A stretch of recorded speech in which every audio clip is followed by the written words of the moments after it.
बिस्मिल्लाहिर्रहमानिर्रहीम, अस्सलाम वालेकुम। अच्छा स्टूडेंट्स, इससे पहले हमने डिस्कस कर लिया था माइटोकॉन्ड्रिया, वो भी एक इंपॉर्टेंट ऑर्गेनेल होता है। आज हम डिस्कस कर रहे हैं एंडोप्लाज्मिक रेटिक्यूलम। ये भी हमारे पास एक इंपॉर्टेंट ऑर्गेनेल है। ऑर्गेनेल क्या होते हैं? जो सेल के अंदर छोटे छोटे से मैंने बताया थे डायग्राम में, उनको ऑर्गेनेल कहा जाता है। तो एंडोप्लाज्मिक रेटिक्यूलम भी एक हमारे पास ऑर्गेनेल है।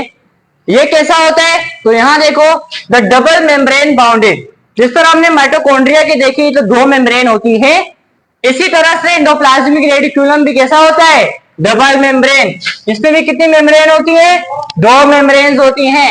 इसके अलावा इनका स्ट्रक्चर देखें तो ट्यूब्स की तरह होता है। जिस तरह ट्यूब्स होती है ना, पतली पतली लॉन्ग लॉन्ग होती है, इस तरह ट्यूब्स की तरह ये बना हुआ होता है। तो एंडोप्लाज्मिक रेटिक्यूलम डबल मेम्ब्रेन वाला होता है, ट्यूब्स की तरह होता है, और ये किन में पाया जाता है? यूकैरियोट्स में पाया जाता है। यूकैरियोट्स, प्रोकैरियोट्स पिछले वीडियो में भी मैंने बताया था। ऐसे जानदार जिनका न्यूक्लियस कंप्लीट हो उनको यूकैरियोट्स कहते हैं, और जिनका इनकम्प्लीट हो उनको प्रोकैरियोट्स कहते हैं। तो ऐसे जानदार जिनका न्यूक्लियस कंप्लीट होता है उनके अंदर क्या पाया जाता है? Endoplasmic reticulum. तीन बातें पता होनी चाहिए आपको एंडोप्लाज्मिक रेटिक्यूलम के बारे में। तो ये डबल मेम्ब्रेन होता है, ट्यूब्स की तरह होता है, और कहां पाया जाता है? यूकैरियोट्स में पाया जाता है। तीन बातें ये हो गई। अब देखते हैं हम इनके स्ट्रक्चर को। स्ट्रक्चर इसका इतना मुश्किल नहीं है। यहां देखो, जो ट्यूब्स है ना, ट्यूब्स, इन ट्यूब्स का एक नाम है जिसे हम कहते हैं सिस्टर्नाई। क्या कहते हैं? सिस्टर्नाई। क्या कहते हैं? सिस्टर्नाई। क्या होती है? जो एंडोप्लाज्मिक रेटिक्यूलम के अंदर ट्यूब्स होती हैं, इन ट्यूब्स को हम कहते हैं सिस्टर्नाई। तो स्ट्रक्चर में हमारे पास इतनी मुश्किल चीजें नहीं है, ट्यूब्स हैं जिन्हें हम कहते हैं सिस्टर्नाई। नेक्स्ट हमारे पास इंपॉर्टेंट चीज क्या है? एंडोप्लाज्मिक रेटिक्यूलम की टाइप्स। टाइप्स का मतलब होता है कि कितनी तरह का होता है। एंडोप्लाज्मिक रेटिक्यूलम दो तरह का होता है। एक हमारे पास होता है स्मूथ एंडोप्लाज्मिक रेटिक्यूलम, एक हमारे पास होता है रफ एंडोप्लाज्मिक रेटिक्यूलम।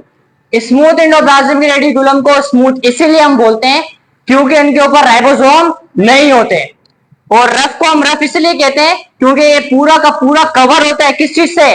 राइबोसोम से। यहां पर देखो, ये नीचे वाले जो मैंने बनाए हुए ये रफ है, क्योंकि इनके ऊपर ये मैंने जो गोल गोल बनाए हुए हैं क्या है हमारे पास? तो राइबोसोम ने इनको क्या बना दिया? रफ बना दिया। और जिनके ऊपर राइबोसोम नहीं होते वो क्या होता है? Smooth endoplasmic reticulum. तो एंडोप्लाज्मिक रेटिक्यूलम के हमारे पास दो टाइप हैं।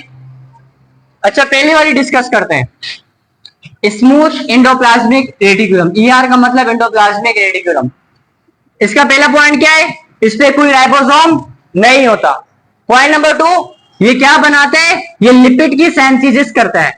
हमारी बॉडी में हमें लिपिड बनाकर देता है। अब लिपिड क्या होते हैं? लिपिड अभी तक हमने जो पढ़े हैं वो ऑयल होते हैं। इसके अलावा एक और लिपिड हमने पढ़ा था, फोस्फोलिपिड।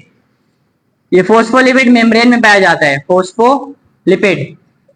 तो फोस्फोलिपिड वगैरह, ऑयल वगैरह हमारी बॉडी में कौन बनाते हैं? स्मूथ एंडोप्लाज्मिक रेटिक्यूलम बनाता है। इसके अलावा ये मेटाबॉलिज्म भी करता है। मेटाबॉलिज्म का मतलब क्या होता है? मेटाबॉलिज्म का मतलब होता है रिएक्शन होना। हमारी बॉडी के अंदर जितने भी रिएक्शन होते हैं उन रिएक्शन को हम कहते हैं मेटाबॉलिज्म। तो स्मूथ एंडोप्लाज्मिक रेटिक्यूलम मेटाबॉलिज्म करता है किस चीज की? कार्बोहाइड्रेट की। कार्बोहाइड्रेट क्या होती है? जो शुगर्स होती है हमारे पास, जो भी मीठी चीज होती है, चीनी वगैरह जो होता है, मीठा मीठा जो होता है, तो मीठी चीजों की हमारे पास मेटाबॉलिज्म करता है स्मूथ एंडोप्लाज्मिक रेटिक्यूलम। इसके अलावा स्मूथ एंडोप्लाज्मिक रेटिक्यूलम क्या करता है? हमारी बॉडी में कैल्शियम की रेगुलेशन करता है। अगर हमारी बॉडी में कैल्शियम रेगुलेट नहीं होगा तो हमारी हड्डियां कमजोर हो जाएंगी। तो इसको मेंटेन करके रखता है कौन? Smooth endoplasmic reticulum. इसके अलावा अगर हम कोई जहरीली चीज खा लें, अगर हम कोई जहरीली चीज खाएं तो उसके अंदर होता है टॉक्सिन। क्या होता है? उसके अंदर होता है टॉक्सिन या टॉक्सिक। तो ये क्या करता है? ये उसके जहरीली चीज को मार देता है। इस प्रोसेस को हम कहते हैं डिटॉक्सिफिकेशन। तो स्मूथ एंडोप्लाज्मिक रेटिक्यूलम क्या करता है? जहरीली चीजों को मार देता है। इस प्रोसेस को हम कहते हैं डिटॉक्सिफिकेशन। तो एंडोप्लाज्मिक रेटिक्यूलम दो टाइप्स के होते हैं, स्मूथ एंडोप्लाज्मिक रेटिक्यूलम और रफ एंडोप्लाज्मिक रेटिक्यूलम। स्मूथ में हमने क्या क्या देखा? कोई राइबोसोमेटेस नहीं होता, ये लिपिड बना रहा होता है। ये हमारे पास जितनी भी मीठी चीजें, कार्बोहाइड्रेट, उनकी मेटाबॉलिज्म करते हैं, उनके रिएक्शन कर रहा होता है। इसके अलावा हमारी बॉडियों में जो कैल्शियम होता है उसकी रेगुलेशन करता है और ये डिटॉक्सिफिकेशन भी करता है। नेक्स्ट हमारे पास है रफ एंडोप्लाज्मिक रेटिकुलम। रफ को रफ क्यों कहते हैं? क्योंकि इसके ऊपर राइबोसोम होते हैं जो उसको रफ बना देते हैं। जिस तरह हमारे पास स्मूथ एंडोप्लाज्मिक रेटिकुलम लिपिड बना रहा होता है, रफ एंडोप्लाज्मिक रेटिकुलम हमारी बॉडी में प्रोटीन बना रहा होता है। तो ये हेल्प करता है प्रोटीन सिंथेसिस में।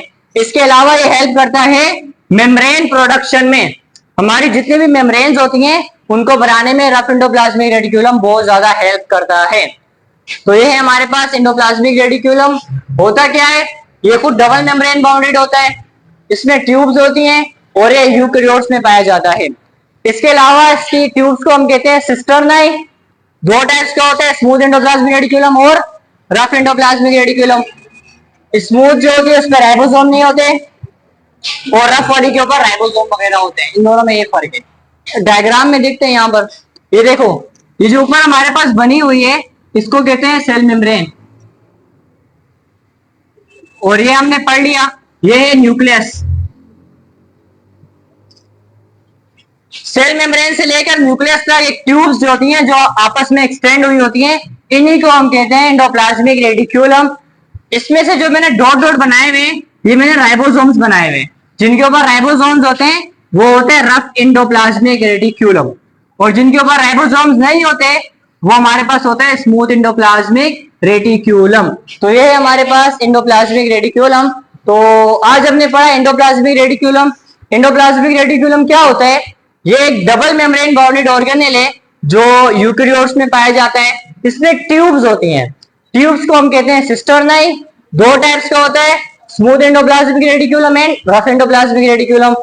स्मूथ एंडोप्लाज्मिक रेटिकुलम की ये पहचान है कि इसमें कोई राइबोसोम अटैच नहीं होता, रफ में राइबोसोम अटैच होता है। इसके अलावा स्मूथ जो होता है वो ज्यादातर हमारी बॉडी में प्रोटीन बना रहा होता है, इसके अलावा और भी काम कर रहा होता है, और मेन चीज ये है कि डिटॉक्सिफिकेशन कर रहा होता है। और रफ एंडोप्लाज्मिक रेटिकुलम जो होता है इस पे राइबोसोम अटैच होते हैं और ये हमारी बॉडी में बना रहा होता है प्रोटीन।